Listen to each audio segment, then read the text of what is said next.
So today we'll be actually learning how to load a font and draw text with it.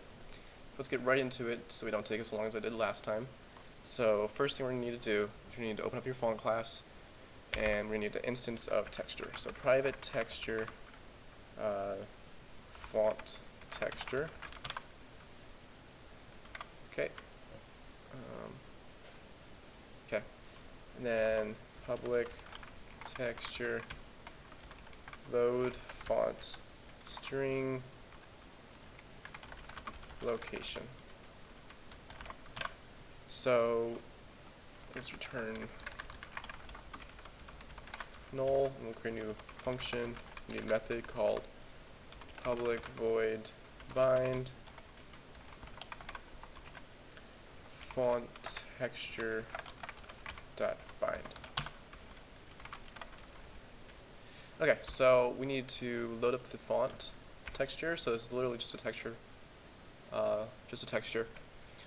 just like we created last time, the texture class. So let's say font texture is equal to texture dot load texture location. Pretty simple. And then return font texture. So that's pretty much the font class. That's literally it. Now we need to actually create a new sprite sheet, and there's this tool called F2I or F21 Builder, I think. It's open source, it's free, and so yeah. So we're gonna be using this program, and basically, yeah, it's pretty simple. Let me see something real quick. Okay, it's good. So I'm going to be using this font. I recommend use it too, just because different fonts have different settings we need to use, different styles and stuff like that. So use Wasco Sans, size of 20, bold it, and then texture size needs to be 512. When you're done with that, file, save image, go into, actually first of all, sorry about that.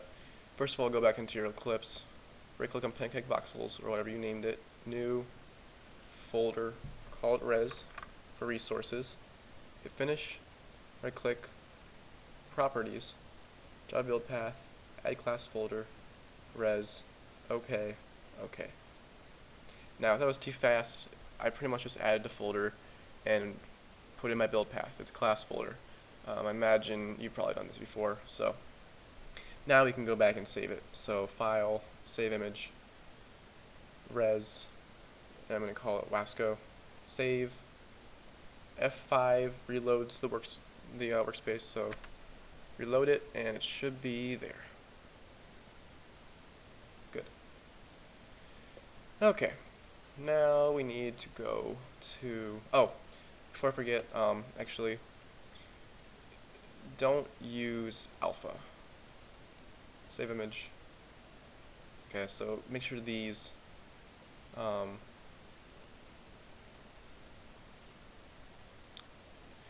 settings are, wait, don't use metrics, right? I think so. Yeah, don't use metrics. Okay, so make sure uncheck metrics, uncheck alpha, and that should be good. File, save image. There we go. And let's see what it looks like now. Okay, that's better. Alright. Yeah.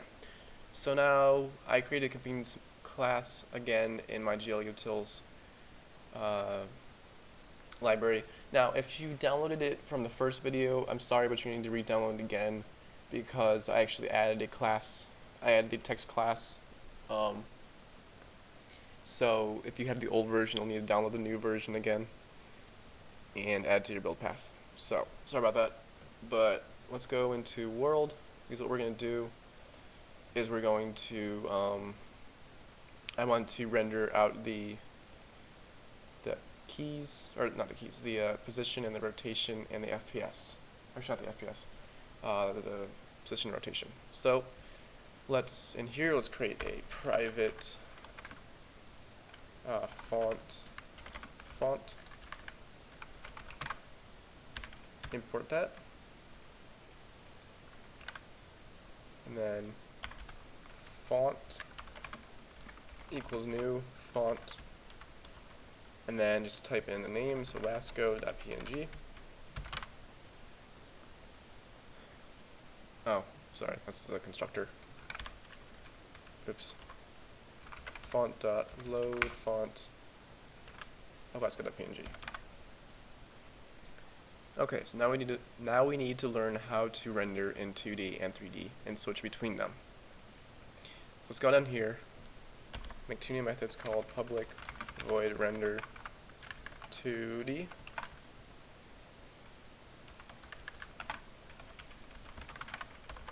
public void render 3D.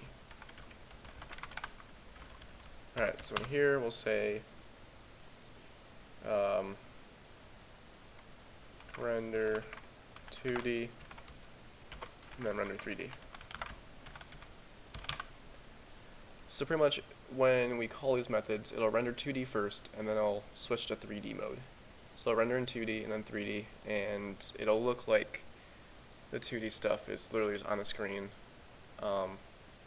rendered in a 2D format. It's pretty simple. So render 2D, need to clear the depth buffer,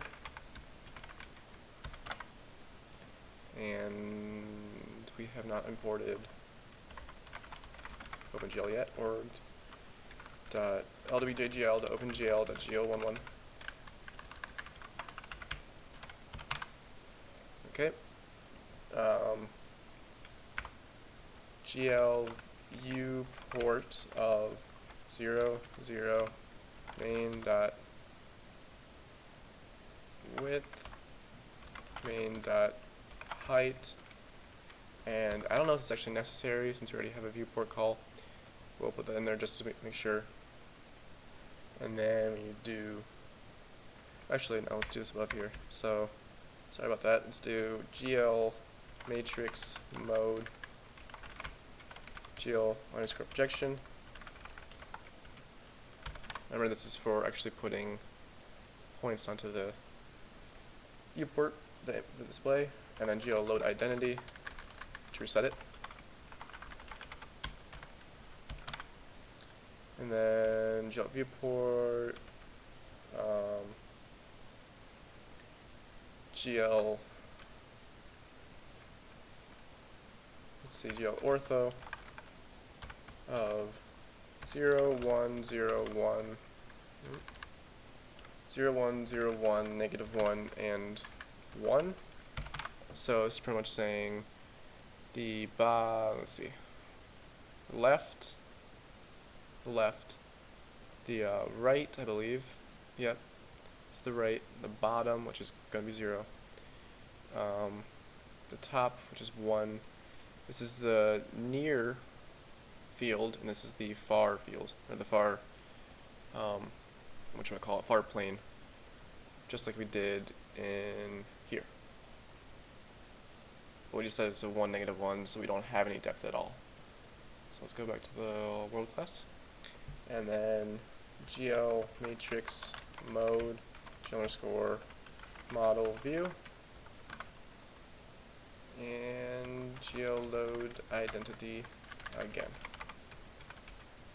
Okay. Now we pretty much can just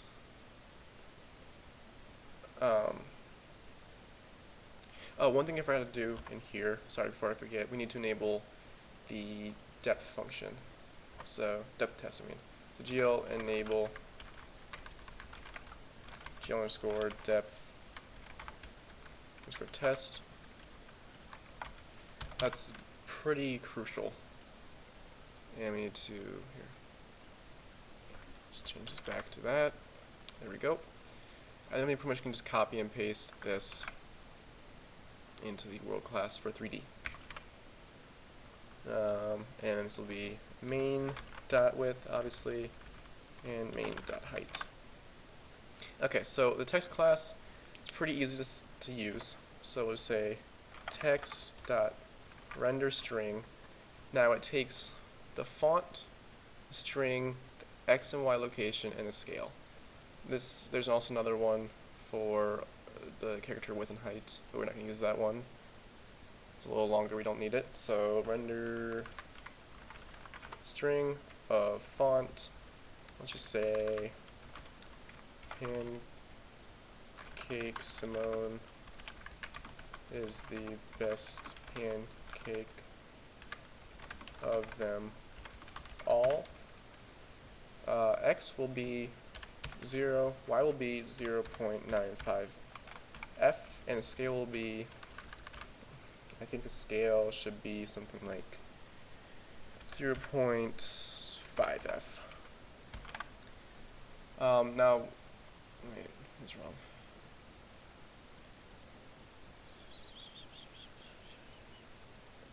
String int float, oh. No?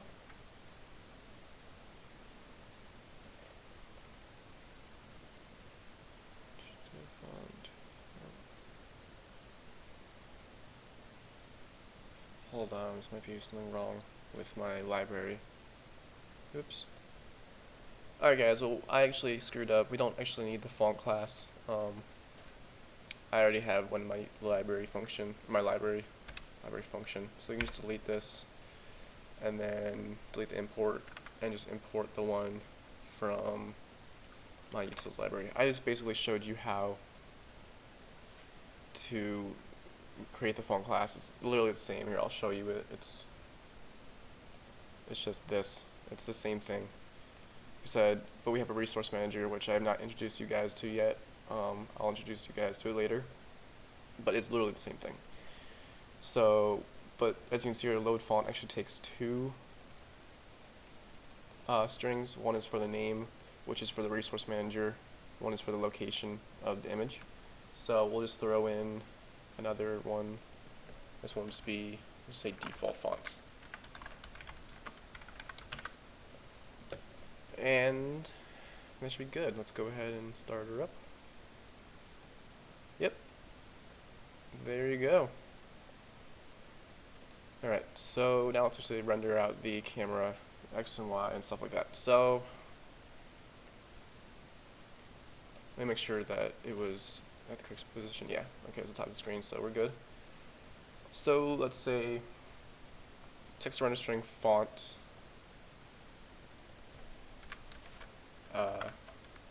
X plus, let's cast it to an integer so we don't have to see all the crazy decimals. Camera dot get X plus Y plus camera dot get Y plus Z plus camera dot get Z. Okay. And now you can see that that's kind of weird. Let's look cut off. Here, I'm gonna fix that right now actually.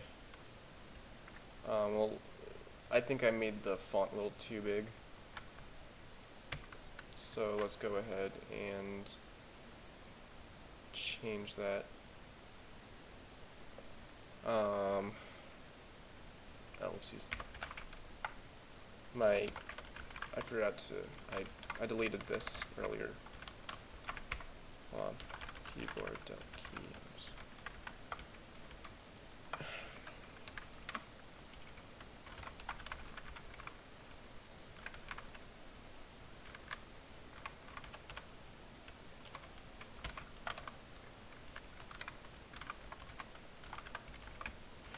Sorry about that, I accidentally deleted that before, so I kind of need that. Yeah, so I created that font a little too large. Let's change it down to about 18. Show grid 19. Oh, let me set it to 20. Let's just do 18. File, save image. Okay. Now let's hope that that's strange. I don't know why it's doing that. Shouldn't be. See those little green lines? I don't know if you can see them in the video, but they're because of something. I'm just going to climb to edge.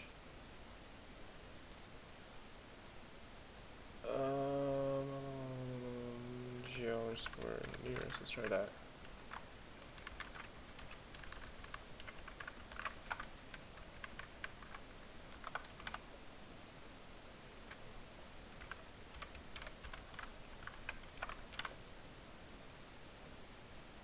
No. Hold on, I'll be right back. Alright, I must be the stupidest person known to mankind because I accidentally still had show grid enabled. That's why I had green lines. So make sure you don't have show grid. I also changed the size down to 16 so the zeros for some reason weren't looking correct.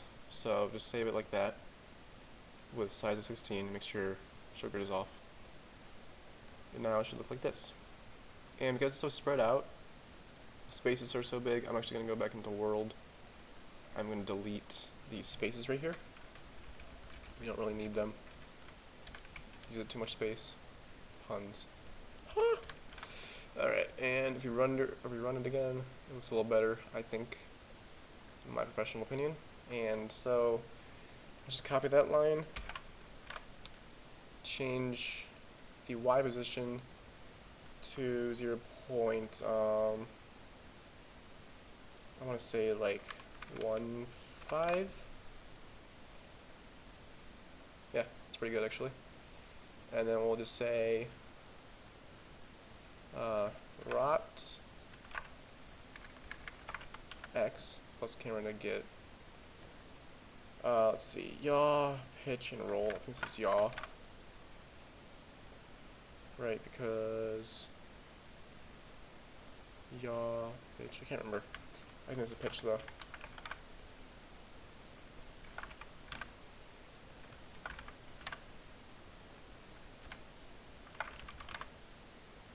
Okay. And you can see here that if we... Yep, I think it's working actually. I think I did it right. Oh wait, we also want to cast these two integers. Oops, I forgot to do these two. Cast all the camera stuff to integers so we don't have to deal with all the big decimals.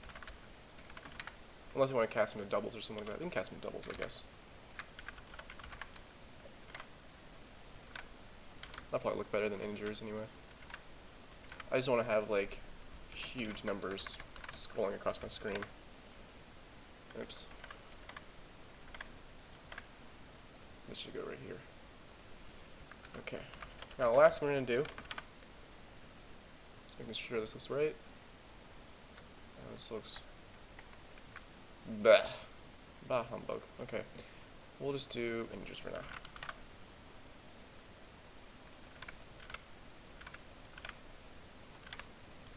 Whatever, doesn't matter. Just have to run it. Voila.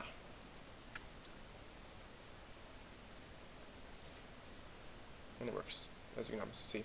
And, interesting to note, if you scroll up with your mouse and you hit 90, you can see that we stop at 90. Go down to 9. You can't. Okay, that's okay. But we limited it to 90 and 90, negative 90, if you remember, with the camera. Camera that's set. Where do we do that? Oh, update mouse 90, negative 90. So it should be locked to in between 90, negative 90. So we can't move our head up or down too much. Okay, but what if we don't want to render it all the time? We don't want to render the text all the time. Well, we can do something using the keyboard. It's fairly simple to do. And we want to go into our update method.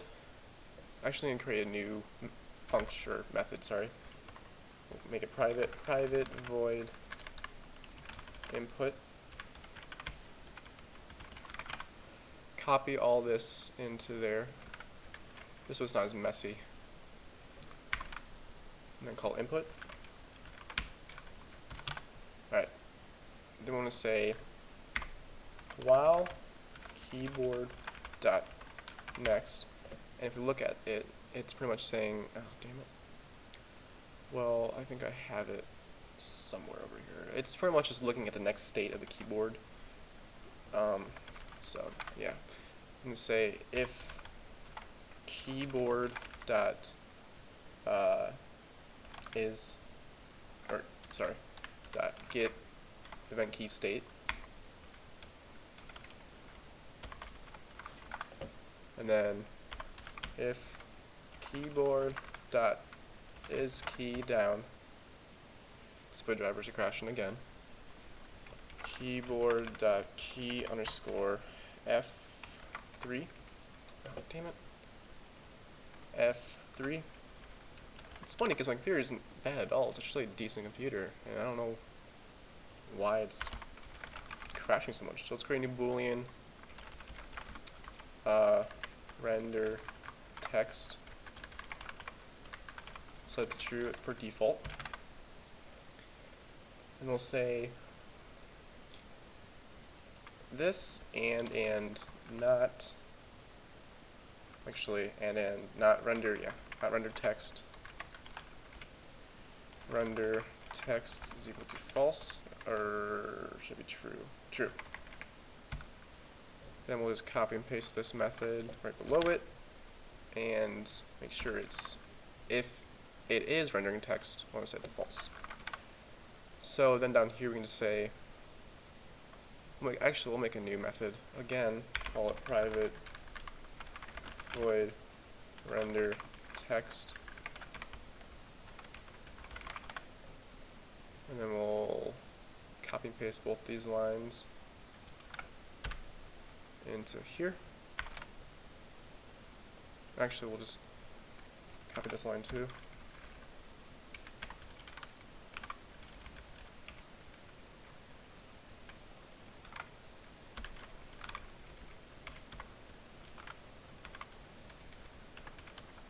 Okay.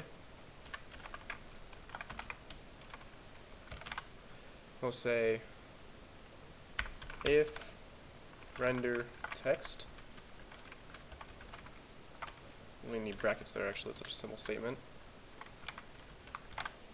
Alright. And it should be good now. So now when we hit F3, it should stop rendering text. And it does. Actually, it does not render text again now.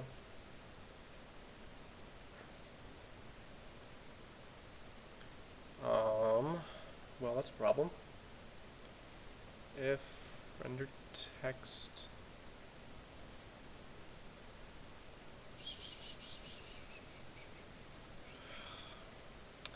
what is wrong?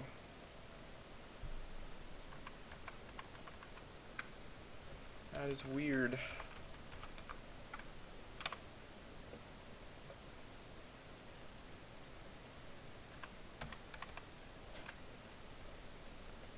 We're calling input, right?